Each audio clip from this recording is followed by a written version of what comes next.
जय राधा माधव जय कुञ्ज बिहारी जय राधा माधव जय कुञ्ज बिहारी जय गोपीजन वल्लभा गिरिवरधारी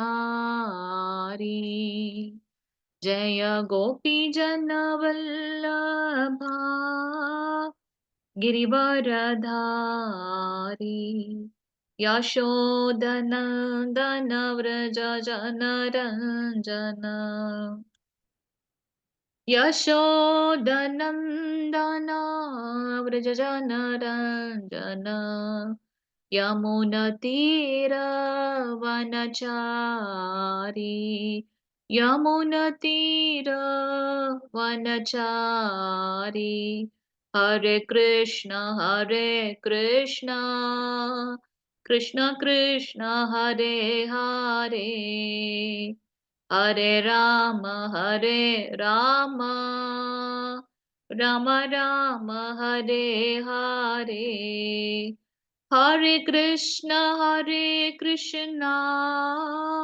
कृष्ण कृष्ण हरे हरे हरे राम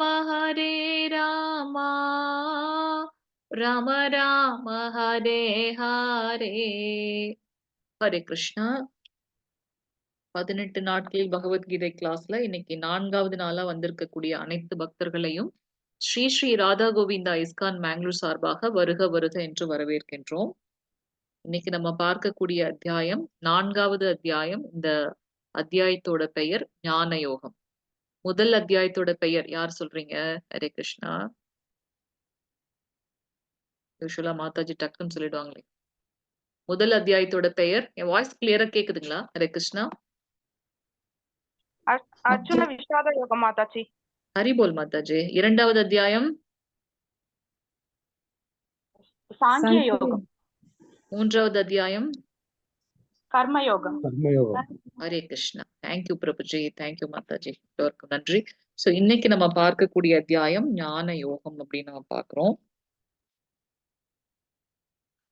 ஓம் நமோ பகவதே வாசுதேவாய. ஓம் நமோ பகவதே வாசுதேவாய. ஓம் நமோ பகவதே வாசுதேவாய. ஓம் அஜ்ஞானதிமிராந்தஸ்ய ज्ञानाञ्जनशलाकय चक्षुरुन्मीलितं येन तस्मै श्रीगुरवे नमः.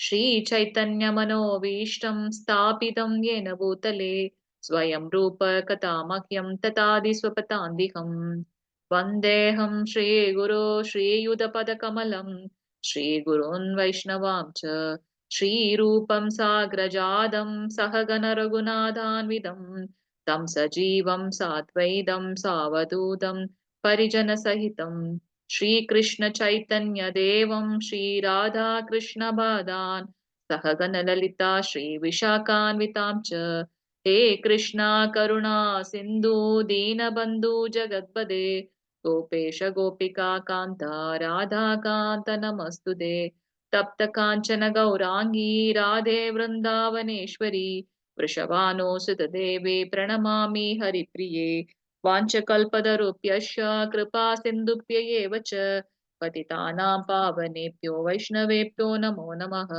नमो महावदन्याय कृष्णप्रेमप्रदायते कृष्णाय कृष्णचैतन्य नाम्ने गौरे त्वषे नमः. नमो ब्रह्मण्यदेवाय को ब्रह्मणहिताय च जगत्ताय कृष्णाय गोविन्दाय नमो नमः. गुरवे गौरचन्द्राय राधिकायै ततालये कृष्णाय कृष्णभक्ताय तद्भक्ताय नमो नमः. नमो विष्णुपादाय कृष्णपृष्ठाय भूतले श्रीमते भक्तिवेदान्त स्वामिनिति नामिनि नमस्ते सरस्वती देवे गौरवाणी प्रचारिणि निर्विशेष शून्यवादी पाश्रय देशधारिणि जय श्री कृष्ण चैतन्य प्रभु नित्यानंद श्री अद्वैत गदाधर श्रीवासादि गौरभक्तवृंद हरे कृष्णा कृष्ण कृष्ण हरे हरे ஹரே ராமா ஹரே ராமா ராம ராமா ஹரே ஹரே. ஹரே கிருஷ்ணா. நேத்து நம்ம 3வது அத்தியாயம் பார்த்தோம். கர்ம யோகம் இல்லையா? அதுல வந்து அர்ஜுனன் கேட்கிறார், செயலை செய்வது செயலை துறப்பது வந்து சிறந்ததா அல்லது செயல்களை செய்யணுமான்னு. பகவான் சொல்றாங்க, நிஷ்காம கர்மயோகம் என்பது ஞான யோகத்தை விட சிறந்தது அப்படின்னு. அது மட்டும் இல்லாம 3 விதமான மக்களை பார்த்தோம். இந்த பௌதீகவாதிகள், ஜடப்பற்றோடு இருக்கவங்க, நான் தான் இந்த செயலை செய்யறேன், அதனால எனக்கு பாவமும் கிடைக்கலாம் புண்ணியமும் கிடைக்கலாம், அதற்கேற்றாற் போல் சொர்க்கத்துக்கும் செல்லலாம், பாவத்தின் விளைவாக புண்ணியத்தின் விளைவாக பாவத்தின் விளைவாக நரகத்துக்கு போறோம். அவங்களுக்கு பகவானோட கான்செப்ட்லாம் இல்ல. நானே அனுபவிப்பாளன். அவங்கள கடவுள கண்டிப்பா சுத்தமா மறந்துட்டாங்க. கர்ம காண்டம் கர்ம காண்டவாதிகள் எப்படி இருப்பாங்க அப்படின்னாக்கா, வேதங்கள்ல சொல்லப்பட்டது போல அவங்களுடைய செயல்களை செய்து கொண்டிருப்பார்கள். சோ அதுல வந்து பகவானை அவங்க கருவியாக உபயோகப்படுத்துவார்கள். அவங்களுக்கு பாவம் அல்லது பாவமின்மை 2மே இருக்கலாம். கடைசியாக இருக்கக்கூடியது வந்து கர்ம யோகிகள். அவங்க எல்லா செயல்களையும் பகவானுக்காக அவங்க செய்யக்கூடியவர்கள். பக்தர்கள், தூய பக்தர்கள். இது அவர் எனக்கு கொடுத்த கடமை, அத நான் செய்யணும். நான் செய்றேன், நான் அனுபவிக்கிறேன்ற அந்த மனப்பாங்கு இல்லாம, பகவானுக்காக நான் செய்றேன். அவருடைய கையில நான் ஒரு கருவி அப்படின்னு அவங்க வந்து அவங்களுடைய செயல்களை செய்வாங்க. அவங்களுக்கு வந்து பாவமின்மை, புண்ணியமின்மை. ஏன்னா அவங்களுடைய கர்மங்களை கடவுளுக்காக செய்றேன்ற எண்ணத்துல செய்றதுனால அவங்களுக்கு பாவமும் இல்லாம இருக்கும், புண்ணியமும் இல்லாம இருக்கும். அது மட்டும் இல்லாம கிருஷ்ணர் என்ன சொல்றாங்க அப்படின்னாக்கா, மற்றவங்களுக்கு ஒரு முன்மாதிரியாக நாம இருக்கணும் அப்படின்னு. அப்படி இருக்கக்கூடிய அந்த திவ்யமான நிலையில இருக்கக்கூடிய ஆ ஆ செயல்கள் எப்படி இருக்கும் அதெல்லாம் வந்து நம்ம வந்து பார்த்தோம் ஏற்கனவே. அப்ப அர்ஜுனன் திருப்பி கிருஷ்ணர் கிட்ட கேட்கிறார். நம்ம ஒரு பாவ செயல செய்யக்கூடாதுன்னு நெனச்சாலும், நம்மையும் மீறி அந்த பாவ செயல்கள்ல ஈடுபடுறதுக்கு என்ன காரணம்னு கேட்கிறார். அதுக்கு கிருஷ்ணர் சொல்றார், காமமே வந்து மிகப்பெரிய எதிரி அப்படின்னு. நம்ம 2வது அத்தியாயத்துல பார்த்தோம். புலன்கள் ஏதாவது ஒரு விஷயத்துல வந்து பற்று கொள்கின்றது. அந்த பற்றின் காரணமாக நம்மையே அறியாம அது மேல ஒரு பெரிய காமம், அல்ல கட்டுப்படுத்த முடியாத ஒரு பேராசை, அதை அடைய முடியாதனால் நமக்கு ஒரு கோபம், ஒரு வீழ்ச்சி அடைகின்றோம். மயக்க நிலைக்கு உந்தப்பட்டு, அறிவை இழந்து, கடைசியா நம்ம வந்து பார்த்தீங்கன்னா, ஒரு அ வீழ்ச்சி அடைகின்றோம் அப்படின்றத நம்ம பார்த்தோம். எங்க 2வது அத்தியாயத்திலேயே பார்த்தோம். சோ, இங்க வந்து பகவான் சொல்றார், காமமே மிகப்பெரிய எதிரி. அது வந்து 3 விதத்துல நம்ம பார்க்கிறோம். ஒரு நெருப்பு நெருப்பு இருக்கு அப்படின்னாக்க, நெருப்ப சுத்தி இருக்கக்கூடிய புகை. அது வந்து முதல் நிலை. அப்ப ரொம்ப ஜுவால விட்டு நெருப்பு எரியும்போது அங்க புகை இருக்காது. சோ, அந்த மாதிரியான ஒரு சிறிய விதமான ஒரு கலங்கம் அப்படின்னு நம்ம சொல்லலாம். சோ, பக்தி அங்க தீர்க்கமா இருக்கும்போது ஆட்டோமேட்டிக்கா அந்த கலங்கங்கள் விட்டு போயிடும். 2வது வகையான இது காமம் என்ன அப்படின்னு பார்த்தீங்கன்னா, கொஞ்சம் அழுத்தம் குடுத்து நம்ம அந்த கண்ணாடியில இருக்க தூச வந்து தொடச்சுட்டோம் அப்படின்னாக்கா, அது ரொம்ப கிளியர் ஆயிடும். அதுபோல நாம அவருடைய நித்திய சேவகர்கள் தானே! பகவான் கிட்ட இருந்து வந்த துகள். திருப்பி நம்ம அவர்கிட்ட போகணும். இல்லன்னா நம்ம இங்கேயே பிறப்பு, இறப்புன்ற சுழற்சியில உழன்று கொண்டே இருப்போம். நமக்கு ஒரு சான்ஸ் குடுத்திருக்காரு கிருஷ்ணர். நம்ம நெனச்சுட்டு இருக்கோம், நம்ம தான் எல்லாமே அனுபவிக்கிறோம்ன்னு. இல்ல, இந்த உலகமே வந்து பார்த்தீங்கன்னா, துக்காலயம் அசாஸ்வதம்னு அவர் பின்னாடி வரப்போற ஸ்லோகங்கள்ல சொல்லப் போறார். சோ இது வந்து ஒரு ஜெயில் மாதிரி. இந்த ஜெயில்ல நம்ம வந்து அடப்பட்டுன்றோம். இதுலருந்து நம்மளை விடுவித்து பகவானிடத்தில் நாம் செல்லணும்னு பார்க்கிறோம். சோ அந்த கண்ணாடியில இருக்கிற அந்த அ தூசு மாதிரி, அத கொஞ்சம் தண்ணீர் விட்டு அழுத்தி தொடச்சோம்னா அது போயிடும். கடைசியாக இருக்கக்கூடியது வந்து பார்த்தீங்கன்னா, ஒரு கருப்பைக்குள்ள எப்படி சிசு இருக்கு இல்லையா? அதுவா அந்த அ அ வெளில வந்தா தான் உண்டு. அதுபோல இந்த எக்ஸாம்பிள் இந்த மரம், செடிகள் அதெல்லாம் வந்து நம்ம என்ன சொன்னாலும் அந்த பக்திய புரிந்து கொள்ளக்கூடிய நிலையில அவங்க இல்ல. சோ அதுபோல இந்த மாதிரி 3 விதமான காம நிலைகள நம்ம பார்த்தோம். இன்னையோட அத்தியாயத்துல நம்ம வந்து என்ன பார்க்க போறோம் அப்படின்னாக்கா, இந்த ஞான யோகம் இல்லையா? டாபிக் வந்து பார்த்தீங்கன்னா, அத்தியாயம் ஞான யோகம். பகவானை பற்றிய அந்த ஞானத்தை விருத்தி செய்வதன் மூலமாக அவரிடத்தில் நாம் எப்படி கனெக்ட் ஆகப் போறோம்ன்றத நம்ம பார்க்கணும். கிருஷ்ணரை பற்றிய ஆழ்நிலை அறிவு. எல்லா ஒரு அ பகவத்கீதை வந்து பார்த்தீங்கன்னா, மேனுவல் ஆஃப் லைஃப்ன்னு பார்ப்போம். சாஸ்திரங்கள் நம்மளை வழிநடத்துவதற்காக பகவானிடத்திலிருந்து கிடைக்கப்பெற்றவை. சோ அது எல்லாமே வந்து பார்த்தீங்கன்னா, பகவான் ஸ்ரீ கிருஷ்ணரை ஒரு குறிக்கோளாக கொண்டிருக்கு. ஒரு ஆத்மாவோட பரம இலக்கு என்ன அப்டின்னாக்கா, மீண்டும் பகவானிடத்தில் சென்றடைவது. சோ கிருஷ்ணர் அனைத்து பாதைகளின் குறிக்கோளாகவும் இருக்கின்றார். வர்ணாசிரம அமைப்பை உருவாக்கியவரும் பகவான் ஸ்ரீ கிருஷ்ணர். இத பாகவதத்துல நம்ம படிப்போம்.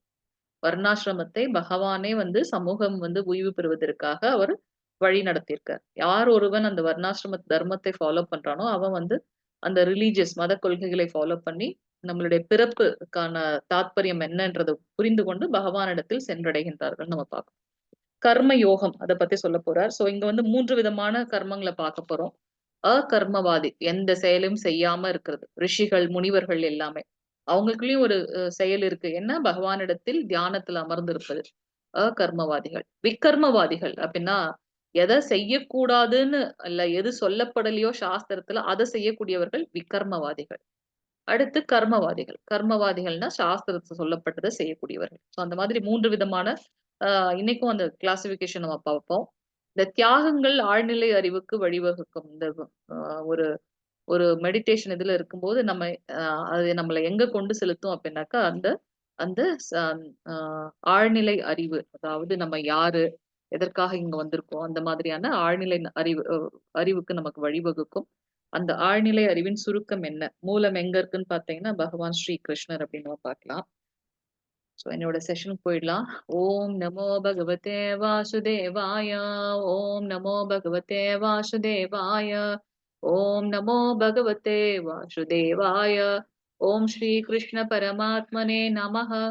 अध चतुर्थोऽध्यायः ज्ञानयोगः. हरे कृष्णा. माताजी प्रभुजी वासिंग फर्स्ट श्लोकम. यस माताजी. माताजी प्रभुजी लाइन ले.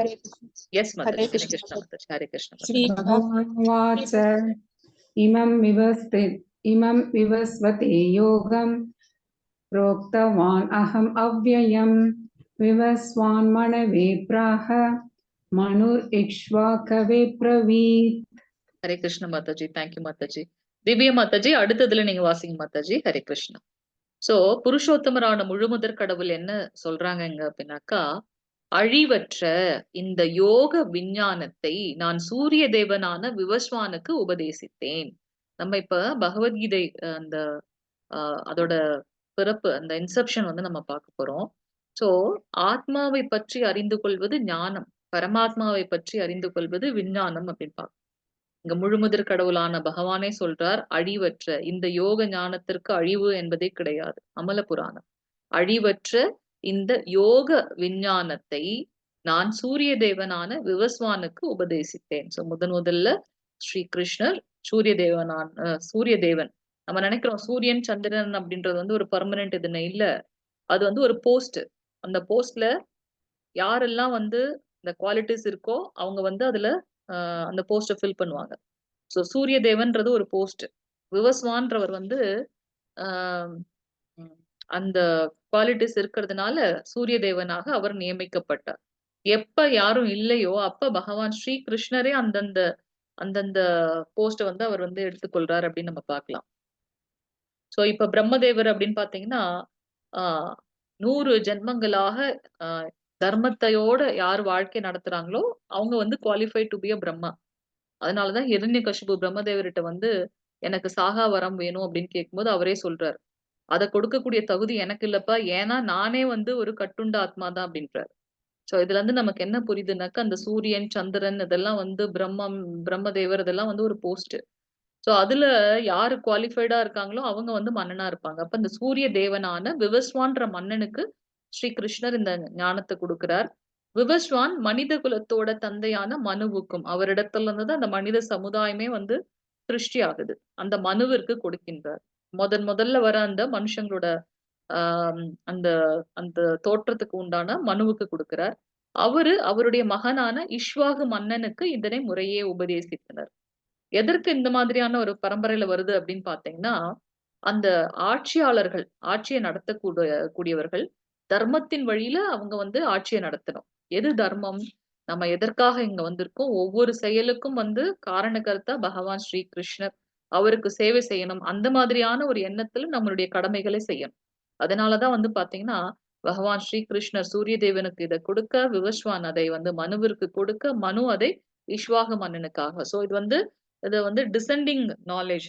ஒரு ஒரு ஆன்மீக குரு சீட பரம்பரை மூலமாக இந்த நாலேஜ் வருது அப்படின்றத நம்ம இங்க பார்க்கலாம். சோ நம்மளும் அந்த அந்த இந்த ஞானத்தை எடுத்துக்கொள்வதற்கு ஒரு ஆன்மீக குரு சீட பரம்பரையை வந்து ஃபாலோ பண்ணணும் அப்படின்றத நம்ம பாக்குறோம். 2வது ஸ்லோகம். திவ்யா மாதாஜி வாசிங்க மாதாஜி. லாஸ்ட் டைமே ட்ரை பண்ணி. ஹரே கிருஷ்ணா. இருக்காங்களா? போயிட்டாங்களா? அச்சா, அவங்க போயிட்டாங்க. வேற யாராவது வாசிங்க மாதாஜி. ஹரே கிருஷ்ணா. மாதாஜி வாசிங்க வாசிங்க மாதாஜி. ஹரே கிருஷ்ணா மாதாஜி. இங்க எத்தனாவது ஸ்லோகம் மாதாஜி? 2வது ஸ்லோகம். ஸ்கிரீன் தெரியுதுங்களா மாதாஜி? இல்ல, எனக்கு பெருசு பண்ண முடியலைங்க. நான் சொல்றேன். Okay okay. ஏவம் பரம் ராஜர்ஷயோ விதுஹு சகால நேஹமதா யோகோ நஷ்டः பரந்தபஹ. ஹரே கிருஷ்ண மாதாஜி. தேங்க்யூ மாதாஜி. உன்னதமான இந்த விஞ்ஞானம் சீடர்களின் சங்கிலி தொடர் மூலமாக பெறப்பட்டு அவ்வாறே புனிதமான மன்னர்களால் உணரப்பட்டது. ஆனால் காலப்போக்கில் அத்தொடர் விட்டு போகவே இவ்விஞ்ஞானம் மறைந்து விட்டதை போல தோன்றுகின்றது. இது வந்து குரு சீட பரம்பரையின் மூலமாக இந்த ஞானம் கிடைக்க பெறுகின்றது. ஆனா அந்த காலப்போக்குல மறைஞ்சிட்ட மாதிரி தோணுது. அதனால நான் மீண்டும் உனக்கு சொல்றேன் அப்படின்னு சொல்லிட்டு பகவான் சொல்வார். இங்க பாத்தீங்கன்னா, இந்த ஞானத்தை எடுத்து சொல்வதற்கு நமக்கு 4 பரம்பரைகள் இருக்கு அப்படின்னு பாக்குறோம். பகவான் ஸ்ரீ கிருஷ்ணரிடத்திலிருந்து பிரம்மதேவருக்கு இந்த ஞானம் உபதேசிக்கப்பட்டு, அதன் மூலமாக வந்த அந்த ஆன்மீக குரு சீட பரம்பரை. அதுல முன்னெடுத்து சென்றவர் மத்வாச்சாரியர் அப்படின்னு நம்ம பாக்குறோம். சோ இது வந்து பாத்தீங்கன்னா, பிரம்ம கௌடிய மத்வாச்சாரிய பரம்பரை. சோ இதுலதான் வந்து நம்ம இஸ்கான் வந்து பாத்தீங்கன்னா, நம்ம இந்த பரம்பரையில தான் இருக்கோம் நம்ம. சோ பிரம்மதேவருக்கு அதை உபதேசிக்க, அவருடைய பிள்ளையான நாரதருக்கு உபதேசிக்க, அப்படியே டிசெண்ட் ஆனது. சோ நம்மளுடைய இம்மீடியட் ஆன்மீக குரு யாருன்னு பாத்தீங்கன்னா, ஹிஸ் டிவைன் கிரேஸ் ஏசி பக்தி வேதாந்த ஸ்ரீல பிரபுபாதர். அவருடைய குரு யாருன்னு பாத்தீங்கன்னா, பக்தி சித்தாந்த ஸ்ரீல சரஸ்வதி தாக்கூர். இப்படி நம்மளுடைய ஆன்மீக சீட பரம்பரை வந்து போகுது. சோ இங்க வந்து பாத்தீங்கன்னா, ஆஹ் இது வந்து ஒரு பரம்பரை. பிரம்ம கௌடிய மத்வாச்சாரிய பரம்பரை. International society for Krishna consciousness, அகில உலக கிருஷ்ண பக்தி இயக்கம் இந்த பரம்பரைக்கு கீழே தான் வருது. அடுத்து வந்து பாத்தீங்கன்னா ஸ்ரீ பரம்பரை. சோ இது வந்து பகவான் ஸ்ரீ கிருஷ்ணரிடத்திலிருந்து அந்த ஞானத்தை ஸ்ரீ லக்ஷ்மி தேவிக்கு உபதேசிக்க, அது அப்படியே வர ஒரு பரம்பரை. அதை முன்னெடுத்து சென்றவர் யாரு பாத்தீங்கன்னா ராமானுஜாச்சாரியர் அப்படின்னு நம்ம பார்க்கிறோம். தென்னகத்துல இருக்கக்கூடிய ஆழ்வார்கள் அந்த இதெல்லாம் வந்து பாத்தீங்கன்னா நம்மளுடைய ராமானுஜாச்சாரியருடைய இந்த ஸ்ரீ பரம்பரையை தான் சேர்ந்தது. அடுத்தது பகவான் ஸ்ரீ கிருஷ்ணரிடத்திலிருந்து சிவபெருமானுக்கு இந்த ஞானத்தை கொடுக்க, அது அப்படியே வந்து அந்த ஒரு பரம்பரை. சோ இத வந்து பாத்தீங்கன்னா விஷ்ணு சுவாமி அவர் வந்து இத முன்னெடுத்து சென்ற ஒரு ஆச்சாரியராக கருதப்படுகின்றார். அடுத்து பகவான் ஸ்ரீ கிருஷ்ணரிடத்திலிருந்து சனத் குமாரர்கள், முதலில் பிரம்மதேவரால் தோற்றுவிக்கப்பட்டவர்கள் இந்த சனத் குமாரர்கள். 4 குமாரர்கள் 5 வயது குழந்தைகள் போலவே இருப்பாங்க. அவங்க எப்பவுமே நாங்க இப்படியே இருந்துடுறோம் பகவானுடைய நாமத்தை சொல்லிட்டு அப்படின்னுட்டாங்க. சோ இந்த சனத்குமாரர்கள் இந்த இத வந்து முன்னெடுத்து சென்றவர் நிம்பகாச்சாரியர் அப்படின்னு நம்ம பார்ப்போம். சோ இந்த மாதிரி ஆஹ் ஆஹ் ஆஹ் 4 பரம்பரைகள். ஆனா அனைவருமே என்ன சொல்றாங்க அப்படின்னாக்கா பகவானை மையப்படுத்தி தான் சொல்றாங்க அப்படின்றத நம்ம பார்க்கலாம். சோ அடுத்தது வந்து பாத்தீங்கன்னா இத சொன்ன உடனே அர்ஜுனனுக்கு டவுட் வந்துருச்சு. நம்ம 2 பேரும் ஒரே டைம்ல இருக்கும்போது நீங்க எப்படி இந்த ஞானத்தை சூரிய தேவனான விவஸ்வானுக்கு கொடுத்திருப்பீங்க அப்படின்னு கேள்வி கேட்கிறார். வாசிங்க மாதாஜி. ஹரே கிருஷ்ணா. ஹரே கிருஷ்ணா மாதாஜி. ஹரே ஸ்ரீ கிருஷ்ணா. பகவானுவாச்ச பஹுனி மே வ்யதிதானி ஜன்மானி தவ சார்ஜுன தான்யஹம் வேத சர்வாணி நத்வம் வேத்த பரந்தப. ஹரே கிருஷ்ணா. ஹரே கிருஷ்ணா. ஹரே கிருஷ்ணா. புருஷோத்தமரான முழுமுதற் கடவுள் கூறினார், நானும் நீயும் பற்பல பிறவிகளை கடந்துள்ளோம். நம்ம 2 பேருமே எல்லா பிறவிலுமே இருந்திருக்கோம் அர்ஜுனா. ஆனா உனக்கு அதை நினைவில் கொள்ள முடியல. ஆனால் எனக்கு அது அனைத்துமே ஞாபகம் இருக்கு. ஏன்னா பகவான் முழுமுதற் கடவுள் இல்லையா? அவருக்கு முழுமையான செல்வங்கள், வலிமை, புகழ், உறவு, அறிவு இதெல்லாம் இருக்கு நம்ம பார்த்தோம். சோ அவருக்கும் நமக்கும் டிஃபரன்ஸ் இருக்கு. அவர் மனித ரூபத்துல அவதாரம் பண்ணினாலும் அவருக்கும் நமக்கும் டிஃபரன்ஸ் இருக்கு. நமக்கு கை வந்து அந்த உணவை எடுத்து வாயில தான் வைக்கும். வாய் வந்து பேசுறதுக்கும் சாப்பிடுறதுக்கு மட்டும் தான். ஆனா பகவானுக்கு அப்படி இல்ல. அவருடைய அந்த கடைக்கண் பார்வையின் மூலமாக இந்த பிரபஞ்சத்தையே சிருஷ்டி பண்றார் இல்லையா?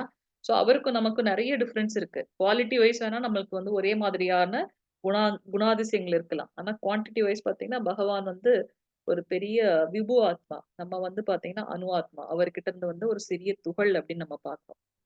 சோ அவர் என்ன சொல்றார், நம்ம 2 பேரும் நிறைய பிறவில இருக்கோம் அர்ஜுனா. ஆனா உனக்கு ஏதும் ஞாபகம் இல்ல. எனக்கு அனைத்தும் ஞாபகம் இருக்கின்றது அப்படின்னு சொல்றார்.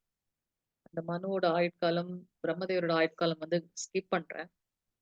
கிருஷ்ணர் எப்படி தோன்றினார் அப்படின்றத நம்ம இப்ப பார்க்க போறோம். ஏன்னா இது வந்து ஞான யோகம். அவரை பத்தின ஞானத்தை விருத்தி செய்து கொள்றதுக்காக நம்ம ஏற்கனவே பார்த்த மாதிரி முதல் அத்தியாயங்கள் கர்ம யோகத்தை நமக்கு எடுத்து காட்டுது. மத்தியில இருக்கக்கூடிய 6 அத்தியாயங்கள், முதல் 6 அத்தியாயங்கள் கர்ம யோகம், மத்தியில இருக்கக்கூடிய 6 அத்தியாயங்கள் பக்தி யோகம், கடைசியாக இருக்கக்கூடிய 6 அத்தியாயங்கள் ஞான யோகத்தை நமக்கு கொடுக்குதுன்னு நம்ம பார்க்கிறோம். சோ இங்க இந்த அத்தியாயம் 4வது அத்தியாயம் ஞான யோகம். பகவானை பத்தின பூர்வ ஞானத்தை நம்ம எடுத்துக்கொள்கின்றோம். கிருஷ்ணர் எப்பொழுதெல்லாம் தோன்றுகின்றார், எப்படி தோன்றுகின்றார் அப்படின்றத அவரே சொல்றார். வாசிங்க மாதாஜி 6வது ஸ்லோகம். ஹரே கிருஷ்ணா. மாதாஜி வாசிங்க. ஹரே கிருஷ்ண மாதாஜி. ஹரே கிருஷ்ணா. அச்சோ அஜோபிஸ்தன்னவ்யாத்மா பூதானாமீஸ்வரோபி சன் பிரகிருதிம் ஸ்வாமதிஷ்டாய சம்பவாம் யாத்மமாயய. ஹரே கிருஷ்ண மாதாஜி. ஹரே கிருஷ்ண மாதாஜி. ஹரே கிருஷ்ணா. தேங்க்யூ மாதாஜி. நான் பிறப்பற்றவனாக இருந்தாலும் பகவானுக்கு பிறப்பு இறப்பு அதெல்லாம் கிடையாது. அவர் அப்படியே டிசெண்ட் ஆகிறார் மேல இருந்து. எனது திவ்யமான உடல் அழிவற்றதாக இருந்தாலும் பகவானுடைய உடல் அழிவற்றது. உயிர்வாழிகள் அனைவருக்கும் நானே இறைவனாக இருந்தாலும், முழுமுதற் கடவுளாக அவரே இருந்தாலும், நான் எனது சுயமான திவ்ய உருவில் ஒவ்வொரு யுகத்திலும் தோன்றுகின்றேன். அவருக்குன்னு ஒரு டிசைன் வச்சிருப்பாரு அவரு. ஒரு யுகத்துல ப்ளூவா வருவாரு, ஒரு யுகத்துல கோல்டன் கலர்ல வருவாரு. அது மட்டுமல்ல, அவருக்கு தோன்றுனா மாதிரி அவதாரம் பண்ணுவார். விலங்கு ரூபத்துல இருப்பார். மச்ச அவதாரம் நீர்ல இருக்கக்கூடியதுல இருப்பார். ஆஹ் மனிதனும் விலங்கும் கலந்த ஒரு ரூபத்துல இருப்பார். தனது சுயமான ஒரு திவ்யமான உருவில், அதை வேற யாராலுமே அந்த உருவத்தை எடுக்க முடியாது. அந்த மாதிரி ஒரு யூனிக்கான ஒரு கேரக்டர்ல வந்து பகவான் வருவார். ஒவ்வொரு யுகத்திலையும் பகவான் தோன்றுகின்றார் அப்படின்னு நம்ம பார்க்கணும். வராக அவதாரம், ஸோ மத்ஸ்ய அவதாரம், ஒரு ஒரு யுகத்திலையும் ஒரு ஒரு அவதாரம் பண்றாரு பகவான். அவருக்கு வந்து பிறப்பு இறப்பு என்பது கிடையாது. அவருடைய உடல் மிகவும் திவ்யமானது. அவரே அனைவருக்கும் வந்து இறைவனாக இருக்கின்றார். இருந்தாலும் அவரது சுயமான திவ்ய உருவில் ஒவ்வொரு யுகத்திலும் தோன்றுகின்றேன் அப்படின்றத கிருஷ்ணர் இங்க சொல்றார் நமக்கு. 7வது ஸ்லோகம் மாதாஜி வாசிங்க. ஹரே கிருஷ்ணா. हरे कृष्ण माताजी. ஹரே கிருஷ்ண பிரபு. यदा यदा हि धर्मस्य ग्लानिर्भवति भारत अभ्युत्थानम् अधर्मस्य तदात्मानं सृजाम्यहम्. हरे कृष्ण माताजी. ஹரே கிருஷ்ண பிரபு. அடுத்து எப்போ தோன்றான்னு சொல்றார். எப்படி வராருன்றத முன்னாடி இதுல சொல்லிட்டார். இப்ப எப்படி இங்க பாத்தீங்கன்னா எப்படி தோன்றாரு வந்து பாத்தீங்கன்னா பகவான் கிருஷ்ணர் கிருஷ்ண அவதாரம் பண்ணும்போது அந்த ஜெயில அவர் அந்த 4 கை ரூபத்துல சங்கு சக்கரத்தோட வரார். கதா அதுக்கப்புறம் வந்து தாமரையோட வரார். ஆனா குழந்தையாக இருக்கணும் இல்லையா? சோ அந்த பெற்றோர்கள் வேண்டுதலின் பெயரில் அவர் என்ன பண்றார்? திருப்பி குழந்தையாக வரார். அதுலயும் பாத்தீங்கன்னா அந்த உட்டியானம், கையில இருக்கக்கூடிய அந்த அடிகை, அதுக்கப்புறம் வந்து தலையில போடக்கூடிய அந்த கிரீடம், அப்படியே சிரிச்சுட்டே வராராம் கிருஷ்ணர். அத பார்த்து இன்னும் தேவகமாக்கு மயக்கம் வந்துருச்சு. இப்படியெல்லாம் இருந்தானாக்கா என்னோட அண்ணன் இன்னும் குழந்தைய இப்படியே எடுத்துட்டு போயிடுவானேன்ட்டு அழுறாங்க. அதுக்கப்புறம் ஒரு சாதாரண குழந்தை ஒரு பிறந்தா எப்படி இருக்குமோ அது போல பகவான் வராரு நம்ம பார்க்கிறோம். எப்பெல்லாம் தோன்றுகின்றார் பகவான்?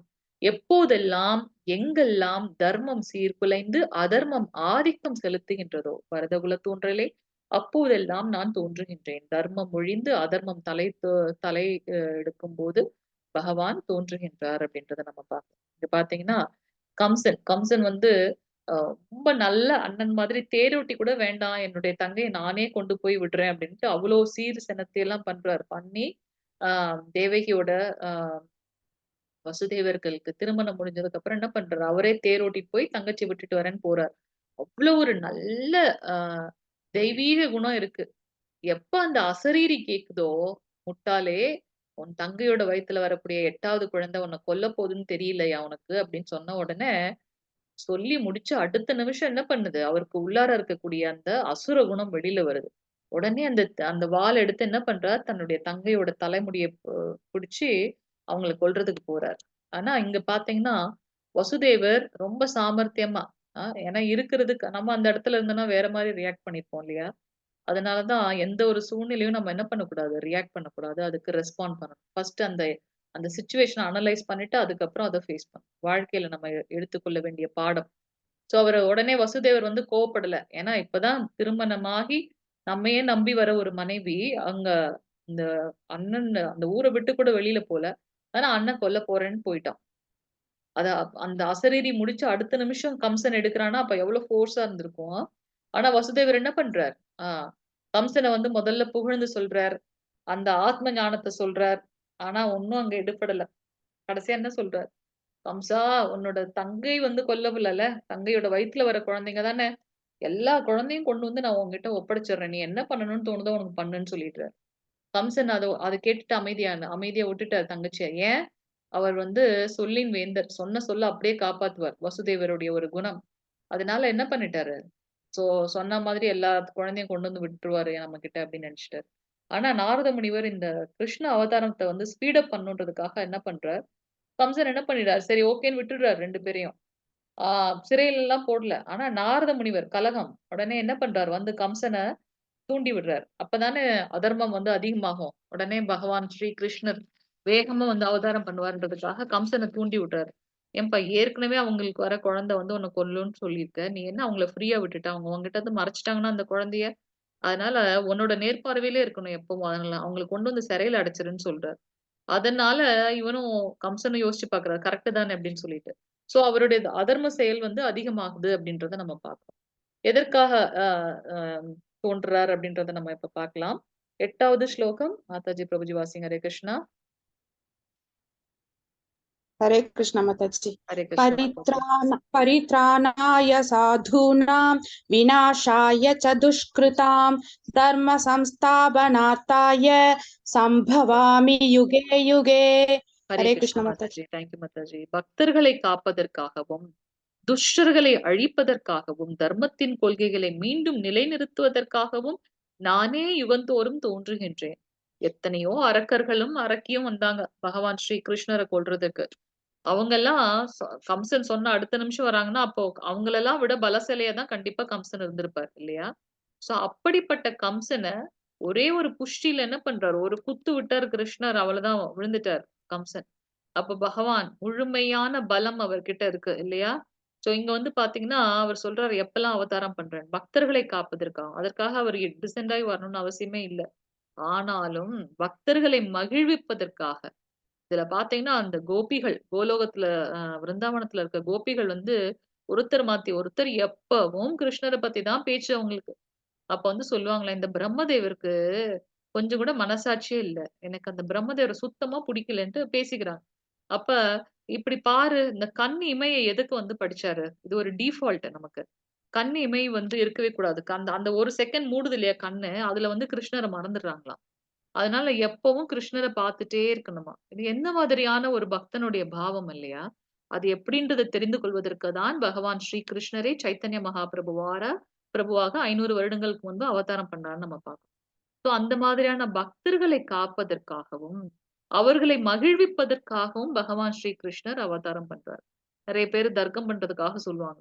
ப தர்மத்தை நிலைநாட்ட, அதர்மத்தை அழிக்கன்னு சொல்றீங்களே! இப்ப கலியுகத்துல எவ்ளோ அதர்மம் நடக்குது. ஏன் இப்ப கிருஷ்ணர் வரமாட்டேங்கிறாரு? வந்தா நம்மளால புரிஞ்சு கொள்ள முடியுமா என்ன? இங்க கூட தான் கம்சன் முன்னாடி பகவான் சாக்ஷாத் கிருஷ்ணரே இருக்காரு. ஆனா அவருக்கால புரிஞ்சுக்க முடிஞ்சதா அதெல்லாம்? நமக்கு முன்னாடியே கிருஷ்ணர் வந்து நின்னாலும் அதை புரிந்து கொள்ளக்கூடிய தன்மை வந்து நம்மகிட்ட இல்ல. ஏன்னா கலியுகத்தில் நமக்கு எல்லாருக்குமே வந்து குறைபாடுகள் இருக்கு. புலன்கள் வந்து குறைபாடு உள்ளது. சோ பகவான் வந்து பாத்தீங்கன்னா, ஆ பக்தர்களை மகிழ்விப்பதற்காக அவதாரம் பண்றார். சுயமாக அவருமே வந்து அத என்ஜாய் பண்றார். பக்தன் சந்தோஷப்படும்போது அவரும் என்ஜாய் பண்றார் அதற்காக. கிருஷ்ணரை பற்றி அறிந்து கொள்வதனால் நமக்கு என்ன நன்மை பய அ கிடைக்கப் போகின்றது? இல்ல என்ன நன்மை பயக்கின்றது? அப்படின்றத நம்ம பார்க்கலாம். வாசிங்க மாதாஜி 9வது ஸ்லோகம். ஹரே கிருஷ்ணா. ஹரே हरे கிருஷ்ணா. कृष्ण माताजी। எஸ் மாதாஜி. जन्म कर्म च मे दिव्यम् एवं यो वेति तत्त्वतः त्यक्त्वा देहं पुनर्जन्म नैति मामेति सोऽर्जुन। हरे ஹரே कृष्ण கிருஷ்ணா माताजी। மாதாஜி. தேங்க் யூ மாதாஜி. எனது தோற்றமும் செயல்களும் திவ்யமானவை என்பதை எவனொருவன் அறிகின்றானோ, அவன் இந்த உடலை விட்ட பின் மீண்டும் இப்பௌதீக உலகில் மீண்டும் பிறப்பு எடுப்பதே இல்லை.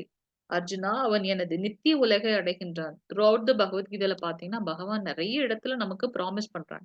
ஆனால் அதை புரிந்து கொண்டு அதற்கான செயல்களை எடுக்கக்கூடிய சக்தியும் ஆற்றலும் நமக்கு இல்ல. சோ பகவான் இங்க என்ன சொல்றார்? என்னுடைய தோற்றமும் என்னுடைய செயல்களும் திவ்யமானது, ரொம்ப தெய்வீகமானது. நமக்கு வந்து என்னது சுண்டு விரல்ல அவ்வளோ பெரிய மலைய புடிச்சுட்டாரு. அது எல்லாம் வந்து கேட்கலாம் நல்லா இருக்காது. அப்படிலாம் வந்து நம்ம கிண்டல் பண்ணுவாங்க பௌதீகவாதிகள். ஆனா பக்தனுக்கு மட்டும் தான் தெரியும். பகவானால என்ன வேணா செய்ய முடியும் அப்படின்னு சொல்லி. சோ இங்க வந்து பாத்தீங்கன்னா, அந்த மாதிரி அவருடைய செயல்களும், தோற்றமும் ரொம்ப திவ்யமான ஒன்று. அத மற்றவங்களால செய்ய முடியாது. பகவானுக்கே உரித்தானது அப்படின்னு எவன் ஒருவன் புரிந்து கொள்கின்றானோ, அவன் வந்து பாத்தீங்கன்னா, இந்த உடலை விட்டதுக்கு அப்புறம் இந்த பௌதீக உலகுல மேலும் பிறப்பெடுக்க வேண்டியதில்ல. ஏன்னா நமக்கு வந்து ட்ரெய்னிங்காக நம்ம இங்க கீழ வந்திருக்கோம்.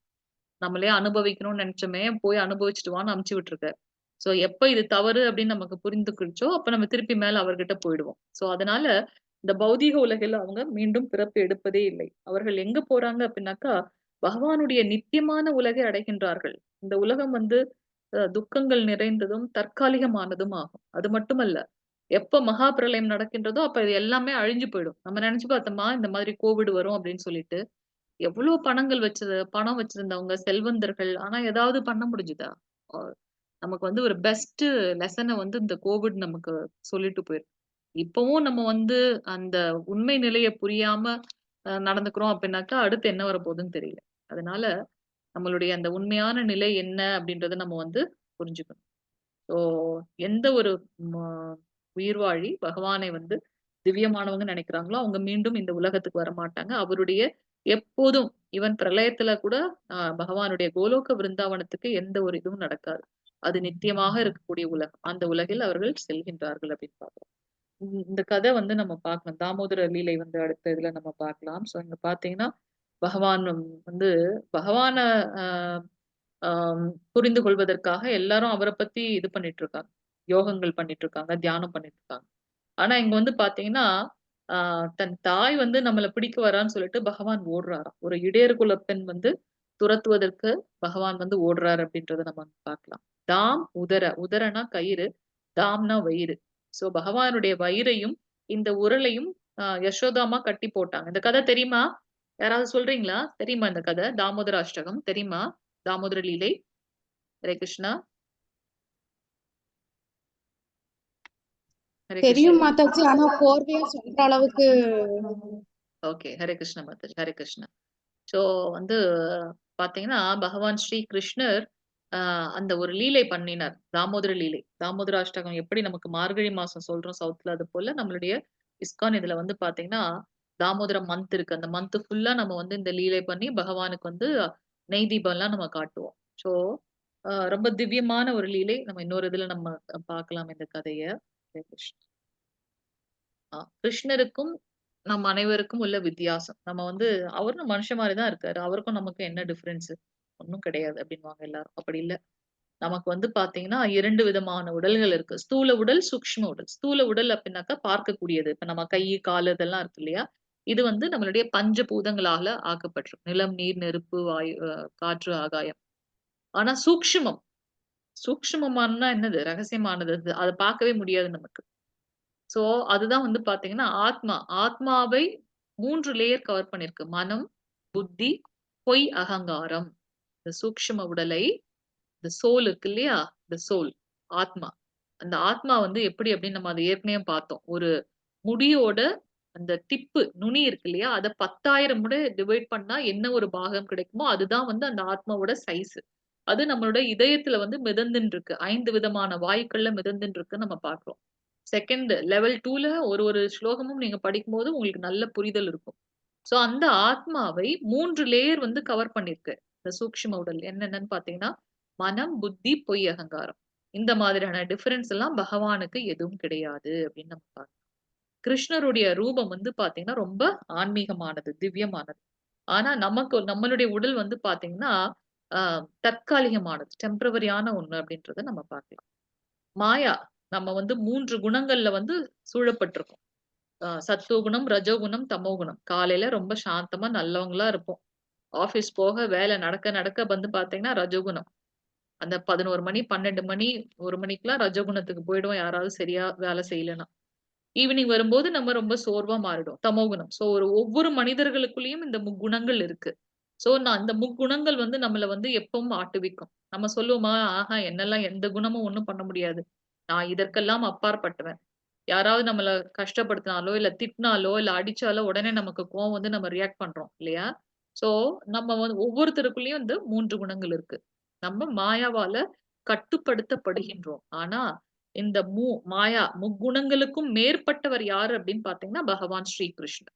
அதனால தான் அவர் வந்து பார்த்தீங்கன்னா, ஆ ஆ சுத்த சத்துவகுணத்துல இருக்கார். சத்துவகுணம் நன்மை பயக்கக்கூடியது. அதையும் தாண்டி இருக்கிறது சுத்த சத்துவகுணம். விஷ்ணு தத்துவகுணம் அப்படின்னு நம்ம பார்க்கிறோம். சோ பகவான் மாயாவை கட்டுப்படுத்துறாரு. ஆனா நம்ம மாயாக்கு கட்டுப்படுத்தப்பட்டிருக்கின்றோம் அப்படின்றத நம்ம பார்க்கிறோம். அவருக்கு முழுமையான பலம் இருக்கு. ஆனா நமக்கு அதெல்லாம் இல்ல. லிமிட்லெஸ். ஒரு எல்லைக்கு உட்பட்டது அப்படின்றத நம்ம பார்க்கலாம். ஹரே கிருஷ்ண மாதாஜி. 10வது ஸ்லோகம் மாதாஜி. ஹரே கிருஷ்ண மாதாஜி. ஹரே கிருஷ்ண மாதாஜி. हरे कृष्ण माता जी ஹரே கிருஷ்ண பிரபு. வீதராக பய आप पढ़ेंगे माता जी வீதராக பய क्रोधा மன்மயா மாமுபாஸ்ரிதாः பஹவோ ஞான தபசா பூதா மத்பாவமாகதாः. ஹரே கிருஷ்ண ஹரே மாதாஜி. கிருஷ்ண மாதாஜி. ஹரே கிருஷ்ண. பிரபு நீங்க ட்ரை பண்ணீங்களா இப்ப? யுகேந்திரன் பிரபு நீங்கள ட்ரை பண்ணீங்க இப்ப வாசிக்க? यस இல்ல माता जी வேற பிரபு ட்ரை பண்ணாங்களா? இல்ல நான் தான் மாதாஜி வாசிக்க ஓகே, ஓகே. உங்க வாய்ஸ் மாறுனதுனால நான் நினைச்சுட்டேன். வேற மத்த பிரபுஸ்லாம் இருக்காங்களே அவங்க அடுத்தது நீங்க வாசிங்க பிரபு. ஒண்ணும் பிரச்சனை. சோ இங்க வந்து பாத்தீங்கன்னா, பற்றுதல், பயம், கோபம் இவற்றிலிருந்து விடுபட்டு முழுதும் என்னில் லயித்து என்னை சரணடைந்த பற்பல நபர்கள் என்னைப் பற்றிய அறிவால் இதற்கு முன் தூய்மை அடைந்துள்ளனர். நம்ம பார்க்கிறோம் இது இந்த அத்தியாயம் ஞான யோகம். அவரைப் பற்றின அந்த அறிவால் தூய்மை அடைந்துள்ளனர். இவ்வாறாக அவர்கள் எல்லோரும் என் மீது திவ்யமான அன்புடையவர்களாயினர் அப்படின்னு நம்ம பார்க்கிறோம். பற்றுதல். பற்றுதல்னா என்ன? இது இது எனக்கு தான். நான் இத பண்ணினா எனக்கு இது கிடைக்கும். அது மேல ஒரு விதமான இது ஈர்ப்பு. அந்த பற்றுதல், பயம். பயம் இருக்காது. பக்தனுடைய குவாலிட்டீஸ் பார்த்தீங்கன்னா, பயம் இருக்காது. ஏன்னா, அவங்களுக்கு அந்த தன்னை பற்றிய உணர்வு இருக்கும். ஆத்மா, நம்ம ஒரு ஆத்மா. நம்மளுடைய குவாலிட்டீஸ் என்ன? எல்லாமே தெரியும். அப்புறம் எதுக்காக பயப்படணும்? நம்மளோட ஒரே பாஸ் பகவான் ஸ்ரீ கிருஷ்ணர். நம்மளுடைய செயல்களை ஒழுங்கா செய்யணும். அவ்வளவுதான். நான் தப்பு பண்ணா தானே பயப்படுறதுக்கு. சோ பயம். கோபம். அது பெரிய சத்ரி. காமத்தினால நமக்கு கோபம் வருது. சோ பற்றுதல், பயம், கோபம். இந்த 3 விஷயத்துல இருந்து முதல்ல நம்ம விடுபடணும். நம்ம கிட்ட எதற்காக நம்ம பகவத்கீதை, பாகவதம் படிக்கிறோம்? நம்ம இந்த இந்த ஞானம் நமக்கு முன்னாடி இல்ல. ஆனா தெரிஞ்சதுக்கு அப்புறம் கொஞ்சம் கொஞ்சமா இத விட்டுடணும். சோ இவற்றிலிருந்து விடுபட்டு முழுவதும் எண்ணில் லயித்து பகவான்ல கம்ப்ளீட்டா மெய்மறந்து அவரை சரணடைந்த பற்பல நபர்கள் அவரை பற்றிய அறிவால், அவரை பற்றின ஞானத்தினால் தூய்மையாக எப்படி முழுவதுமாக அவர்கள் தூய்மை அடைந்துள்ளனர். இவ்வாறாக அவர்கள் எல்லோரும் என் மீது திவ்யமான அன்புடையவர்கள் ஆகின்றனர் அப்படின்றத நம்ம பார்க்கலாம். இது வந்து சிசுபாலனுடைய வதம். சோ அடுத்ததுல நம்ம பார்க்கலாம். எஸ் மாதாஜி. வாசிங்க மாதாஜி. பிரபு வாசிங்க. हरे कृष्ण माता जी ஹரே கிருஷ்ண ये பிரபு. यथा मां प्रपद्यन्ते तां तथैव भजाम्यहं मम वर्तमानुदन्ते मनुष्याः पार्थ सर्वशः हरे कृष्ण माता जी ஹரே கிருஷ்ணம் பிரபு. அனைவரும் என்னிடம் எவ்விதம் சரணடைகின்றார்களோ அதற்கு ஏற்றாற்போல் நான் பலனளிக்கின்றேன். பிருத்தாவின் மகனே, எல்லா விதத்திலும் அனைவரும் என் வழியை பின்பற்றுகின்றனர். ஹரிகிருஷ்ண பிரபு டைம் என்னதுங்க பிரபு? ஹரே கிருஷ்ணா. 9:50 9 माता जी 9:50. ஓகே. 9:50 மாதாஜி. ஓகே பிரபு. ஹரே கிருஷ்ண பிரபு. சோ இங்க வந்து பாத்தீங்கன்னா, பகவான் கிட்ட எப்படி வந்து நம்ம சரணடைகின்றோமோ, அது போல அவர் நம்மள வந்து ரெசிப்ரோகேட் பண்றாரு. நம்ம ஃபர்ஸ்ட் இன்ட்ரோடக்ஷன்லயே நம்ம இங்க பார்த்தோம். இங்க பாத்தீங்கன்னா, பலராம் பிரபு வந்து கிருஷ்ண பரமாத்மாக்கு பாத சேவை பண்றார். அவர் தூங்கும்போது அத அப்படியே கிருஷ்ணர் பண்றார். அவன் வந்து வாமன அவதாரத்துல பார்க்கிறோம். பகவான் கிருஷ்ணருடைய அந்த குழந்தை ரூபத்துல, வாமன ரூபத்துல அவர் வர்றத பார்த்துட்டு ரொம்ப அழகா இருக்காராம். அத பார்த்த உடனே பலி சக்கரவர்த்தியோட தங்கை என்ன பண்றாங்களா, இந்த மாதிரி ஒரு குழந்தை எனக்கு இருந்தா எப்படி இருக்கும்னு அவங்க நினைச்சாங்களாம். அதோட பலனாக என்ன ஆகுது அப்படின்னாக்கா, அப்படி நினைக்கிறாங்க. ஆனா அவர வந்து என்ன ஆ வாமன ரூபம் எடுத்து வந்து பலி சக்கரவர்த்தியவே வந்து ஆட்கொண்டு விட்டார். அத பார்த்த உடனே அவங்களுக்கு ரொம்ப கோவம் வந்துருச்சு. என்ன நினைக்கிறாங்க அவங்க, என்னுடைய அண்ணன நீ வந்து இந்த மாரி பண்ணிட்டல்ல, எப்படியாவது உன்ன வந்து கொல்லாம நான் விடமாட்டேன் அப்படின்ற ஒரு ஒரு ஆக்ரோஷமான ஒரு இது வந்துருது அவங்களுக்கு. அவங்க தான் கிருஷ்ணருடைய அவதாரத்துல பூதனாதேவியாக வராங்க. அவங்க இந்த மாரி ஒரு குழந்தை வேணும்னு நெனச்ச ஒரே காரணத்துக்காக பூதனாக்கு அவர் வந்து தாயோட ஸ்தானத்தை கொடுக்கின்றார் பகவான் ஸ்ரீ கிருஷ்ணர். சோ அவரிடத்துல நாம எப்படி சரணடைகின்றோமோ, அப்படியே அவர் நம்ம வந்து ஏற்றுக்கொள்கின்றார். நமக்கு ரெசிப்ரோகேட் பண்றாரு அப்படின்றத நம்ம இங்க பார்க்கிறோம். ஸோ ஆ 12வது ஸ்லோகம் மாதாஜி பிரபுஜி வாசிங்க. ஹரே கிருஷ்ணா. யாரும் வாசிக்கலன்னா நான் வாசிக்கிறேன். மாதாஜி. हरे कृष्ण माताजी। ஹரே கிருஷ்ணா மாதாஜி. काङ्क्षन्तः कर्मणां सिद्धिं यजन्त इह देवताः क्षिप्रं हि मानुषे लोके सिद्धिर्भवति कर्मजा।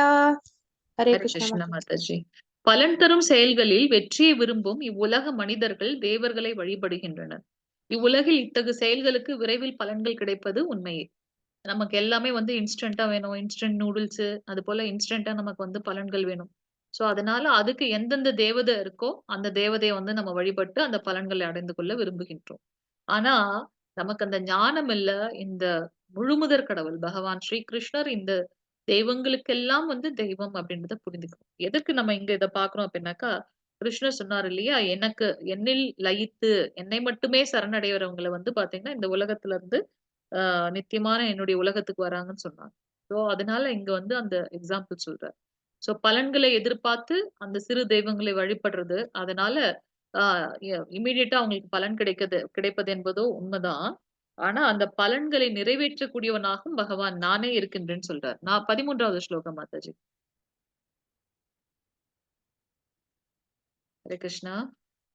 हरे कृष्ण माताजी। ஹரே கிருஷ்ணா. चातुर्वर्ण्यं मया सृष्टं गुणकर्म विभागशः तस्य कर्तारमपि मां विद्य कर्तारमव्ययम्।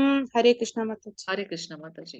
3 வித இயற்கை குணங்களுக்கும் அவற்றின் செயல்களுக்கும் ஏற்ப மனித சமூகத்தின் 4 வகை பிரிவுகள் என்னால் ஏற்படுத்தப்பட்டன. ரொம்ப கிளியரா நம்ம கேர்ஃபுல்லா பார்க்கணும் இங்க. பகவான் ஸ்ரீ கிருஷ்ணர் சொல்றார், இது பிறப்பின் அடிப்படையில் இல்ல. நம்மளுடைய அந்த 3 குணங்கள் சத்துவகுணம், ரஜோகுணம், தமோகுணம்.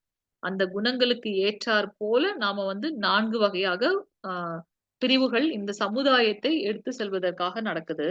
இம்முறையை படைத்தவன் நானே ஆயினும் மாற்றமற்ற என்னை செயல்களுக்கு அப்பாற்பட்டவனாக அறிந்து கொள்.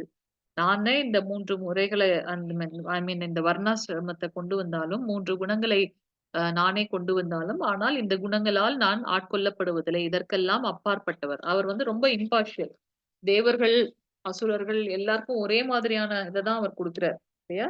சோ என்ன அந்த 4 வர்ணங்கள் பார்த்தீங்கன்னா, இத இன்னும் நம்ம டீட்டெயிலா வரப்போற அத்தியாயங்கள்ல பார்ப்போம். இங்க வந்து ஜஸ்ட் கிளிம்ஸ் குடுக்குறாங்க பகவான். சோ பிராமண, க்ஷத்ரிய, வைசிய அண்ட் சூத்ர. பிராமணர்கள். பிராமணர்கள் என்ன பண்ணும்? தூய்மையான நிலையில இருக்கணும். தூய்மைனாலே அகத் தூய்மை, புறத் தூய்மை. ஆ ஆ வேத சாஸ்திரங்கள வந்து படிக்கணும். அந்த ஞானத்தை மற்றவர்களுக்கு எடுத்து சொல்லணும். ஒரு கருவியாக பக்தனையும், பகவானையும் இணைக்கக்கூடிய கருவியாக இருக்கணும். வேத ஞானங்களை பெற்று, அந்த ஞானத்துல வந்து மத்தவங்களுக்கு எடுத்து சொல்லணும்.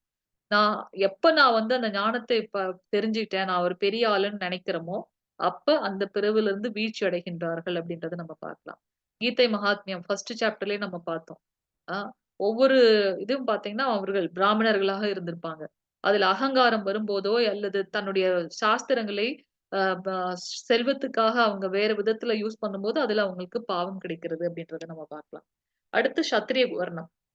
சத்திரியர்கள் என்ன அப்படின்னு பார்த்தீங்கன்னா, தர்மத்தை நிலைநாட்டுவதற்காகவும், குடிமக்களை காப்பாற்றுவதும் தான் சத்திரியர்களோட கடமை அப்படின்றத நம்ம இங்க பார்க்கலாம். அடுத்தது வைஷ்யர்கள். வைஷ்யர்கள் என்ன பண்ணணும்? இந்த வணிகம், விவசாயம் அதெல்லாம் பண்றவங்க வைஷ்யர்கள். இந்த சமுதாயத்துல மக்கள் வாழ்வதற்கு உண்டான தானியங்களை விளைவித்து, அதை அவர்களிடத்தில் கொண்டு செல்வது அவர்களுடைய கடமை. அடுத்தது கடைசியாக இருக்கக்கூடியது சூத்ர வர்ணம். இந்த சூத்ரர்கள் என்ன பண்ணுவாங்க அப்படின்னாக்கா, மற்ற வர்ணத்தவர்களுக்கு தேவையான உதவிகளை செய்வார்கள். மற்ற வர்ணத்தவர்கள் இந்த சூத்ரர்களை மிகவும் பாதுகாப்பாக அவங்கள பாதுகாக்கணும். அவங்கள அடிமை போல நடத்தக்கூடாது. கிருஷ்ணர் எங்கேயுமே அத சொல்லல. இல்லையா? சோ பகவான் கிருஷ்ணர் என்ன சொல்றார்? பிறப்பின் அடிப்படையில் அல்லவே அல்ல இந்த வர்ணாசிரம். நான் ஒரு வந்து பிராமண குலத்துல சேர்ந்தேன்னா என்னுடைய குழந்தையும் பிராமணா இருக்கணும், இல்லவே இல்ல. அவங்களுடைய குணங்களுக்கு ஏற்றாற் போல மாறக்கூடியது அப்படின்னு பார்க்கணும். துரோணாச்சாரியார் பிராமணர், ஆனா அவர் வந்து ஒரு சத்திரியனாக போர்க்கலைகளை கற்றுக் கொடுத்தாரு. ஏன்னா அந்த சூழ்நிலை. அது போல அவரும் வந்து பாத்தீங்கன்னா ஆஹ் ஒரு போர் வீரனாக சத்திரியனாக இருந்தார். பிராமணனாகவே அவருடைய பிறப்புல இருந்தாலும் சத்திரியனாக இருந்தார். பரசுராமர் அந்த மாதிரி. சோ நம்மளுடைய முக்குணங்களுக்கு ஏற்றாற் போல நம்மளுடைய வர்ணங்கள் அமைகின்றது அப்படின்றத நம்ம இங்க கிருஷ்ணர் சொல்றார். இது இந்த சமுதாயம் வந்து பேலன்ஸ்டா நடந்து போறதுக்காக அவர் வந்து கொடுத்த இது. எஸ் மாதாஜி. 14வது ஸ்லோகம் மாதாஜி. மாதாஜி हरे कृष्ण माताजी। हरे न कृष्ण. मां कर्माणि लिम्पन्ति न मे कर्मफले स्पृहा इति मां योऽपि जानाति कर्मभिर्न स बध्यते। हरे कृष्ण। ஹரே கிருஷ்ண மாதாஜி. என்னை பாதிக்கும் செயல் என்று எதுவும் இல்லை, செயல்களின் பலனை நான் விரும்புவதும் இல்லை. என்னை பற்றிய உண்மையை அறிபவனும் செயல்களின் விளைவுகளால் பாதிக்கப்பட மாட்டான். யாரு? தூய பக்தன். சோ பகவான பாதிக்கக்கூடிய செயல் என்று எதுவுமே கிடையாது. எங்கேயாவது நம்ம பார்த்திருக்கோமா? கிருஷ்ணர் அழுது பக்தர்களுக்காக அவர் வந்து ஃபீல் பண்ணுவார். ஆனா வந்து பாத்தீங்கன்னா அதுவுமே வந்து ஹீஸ் இம்பார்ஷியல். இவங்க நல்லவங்க, அவங்க கெட்டவங்க அந்த மாதிரி எல்லாம் இல்ல அவருக்கு. செயல்களோட பலன்களையும் அவர் விரும்புவதே இல்லை. என்னை பற்றி அந்த உண்மையை எவன் தெரிந்து கொள்கின்றானோ அவனும் செயல்களின் விளைவுகளால் பாதிக்கப்பட மாட்டான். ஏன்னா அது எல்லாத்தையும் பகவானுக்காக அப்படின்னு சொல்றோம். பகவானுடைய அந்த செயல்கள் எப்படி இருக்கும் அப்படின்றத பாக்குறோம். அவர் எல்லாத்துக்கும் அப்பாற்பட்டவர். பூத்தனாக்கும் முக்தி கொடுக்கிறார். பிராமணர்களுடைய மனைவிமார்கள் அவருக்கு வந்து சரணடைறாங்க இல்லையா, அவங்களுக்கும் முக்தி கொடுக்கிறார். கோபியர்களுக்குமே முக்தி கொடுக்கிறார்.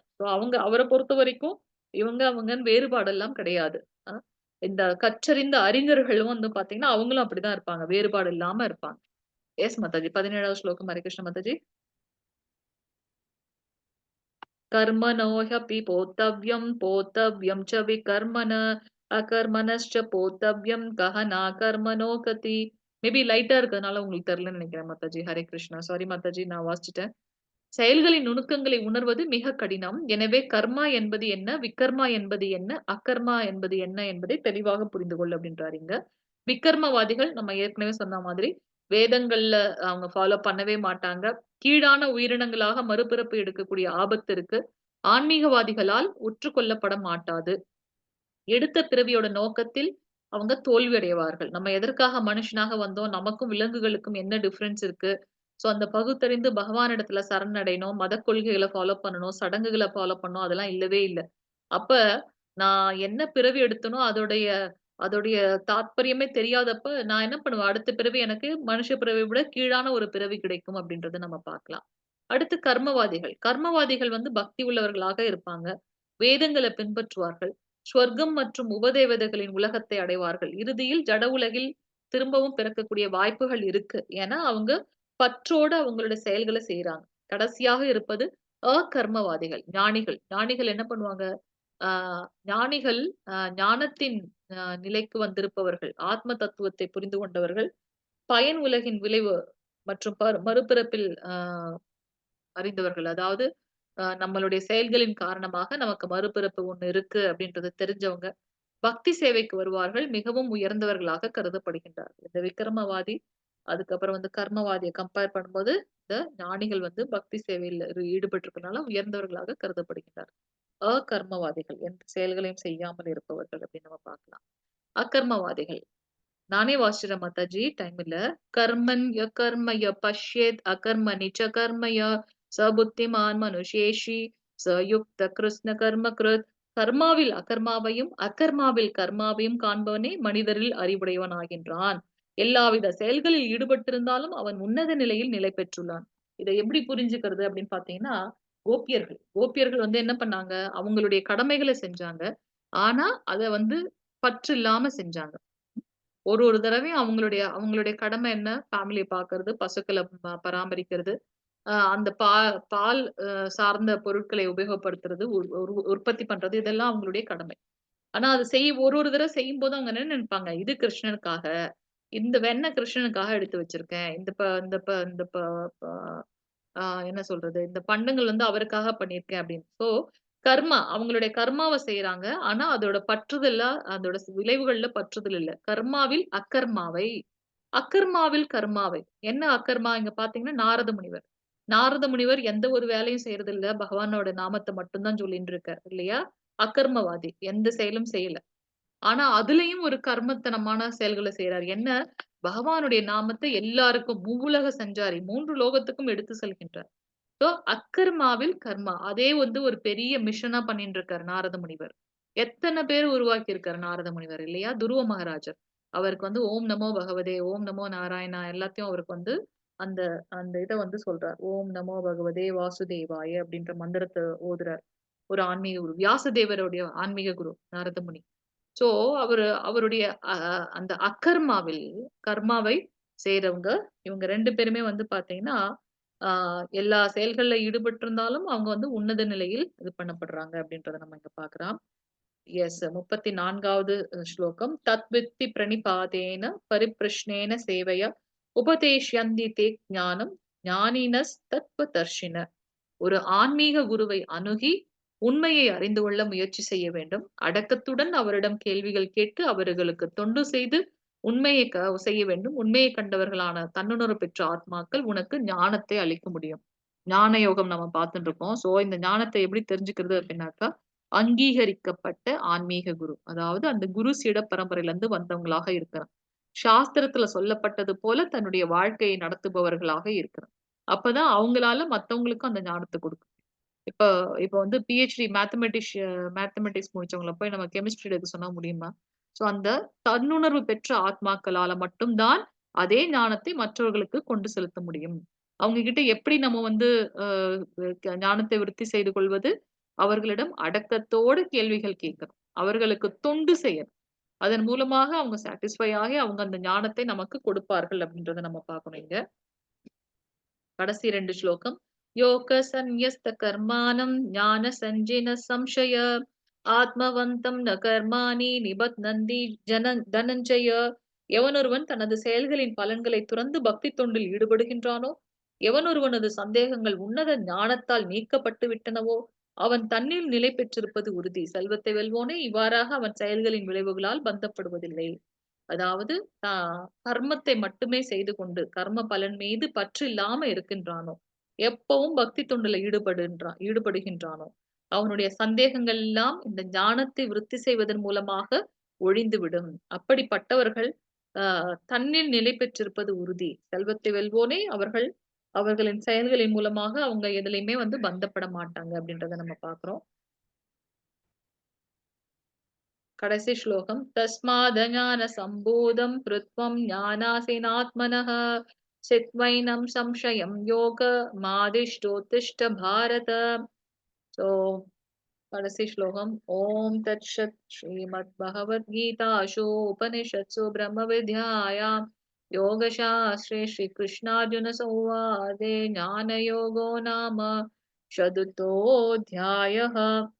சோ எனவே அறியாமையால் உன் இதயத்தில் எழுந்த ஐயங்கள் ஞானம் என்னும் ஆயுதத்தால் அழிக்கப்பட வேண்டும். யோக கவசம் பூண்டு பரத குலத்தவனே எழுந்து போர் புரிவாயாக. நம்ம ஃபர்ஸ்ட்ல இருந்தே பார்த்துட்டோம். த்ரூ அவுட் த திங் பாத்தீங்கன்னா பகவான் ஸ்ரீ கிருஷ்ணர் ஒரு சிறந்த குரு. அதனால த்ரூ அவுட் த திங் சஸ்டெயினா வந்து அர்ஜுனனை வந்து மோட்டிவேட் பண்ணிட்டே இருப்பார். ஞானம் எனும் ஆயுதத்தை கொண்டு நீ அழிக்கணும். யோக கவசம் கொண்டு அர்ஜுனா நீ வந்து போர் புரியணும் அப்படின்னு சொல்றார். சோ எது அறியாமை வந்து உன்னோட அறியாமையால உன்னோட இதயத்துல வந்த ஐயமெல்லாம் எதை கொண்டு அழிக்கப்பட வேண்டும்? ஞானம் என்னும் ஆயுதத்தால் அப்படின்னு சொல்றார் கிருஷ்ணா. சோ இன்னைக்கு வந்து பாத்தீங்கன்னா கிருஷ்ணரை பற்றிய ஆழ்நிலை அறிவு, கிருஷ்ணர் அனைத்து பாதைகளின் குறிக்கோள், வர்ணாசிரமத்தை உருவாக்கி வரும் பகவான் ஸ்ரீ கிருஷ்ணர். கர்மங்களை 3 விதமா பார்த்தோம். அகர்மவாதி, கர்மவாதி அண்ட் விக்கர்மவாதி. தியாகங்கள் வந்து பாத்தீங்கன்னா நம்ம பற்றற்று நம்ம செயல்களை செய்யும் போது அதே அந்த ஞானத்தை பெற்றுக்கொள்வோம். அண்ட் அதன் மூலமாக பகவானை சென்றடைவோம் அப்படின்றத நம்ம பார்த்தோம். வாஞ்ச கல்பதருப்யஸ்ய கிருபா சிந்துப்யேவச்ச பதிதானாம் பாவனேப்யோ வைஷ்ணவேப்யோ நமோ நமः. அனந்த கோடி வைஷ்ணவருந்தே கி ஜெய். நாமாச்சாரிய ஸ்ரீல ஹரிதாஸ் தாக்கூர் கி ஜெய். ஜெகத்குரு ஸ்ரீல பிரபுபாத் கி ஜெய். நித்தாய் கௌர பிரேமானந்தே. ஹரி ஹரி போல். ஹரே கிருஷ்ணா. ஹரே கிருஷ்ணா மாதாஜி பிரபுஜி. ஏதாவது டவுட்ஸ் இருக்குங்களா? கேட்கலாம். ஹரே கிருஷ்ணா.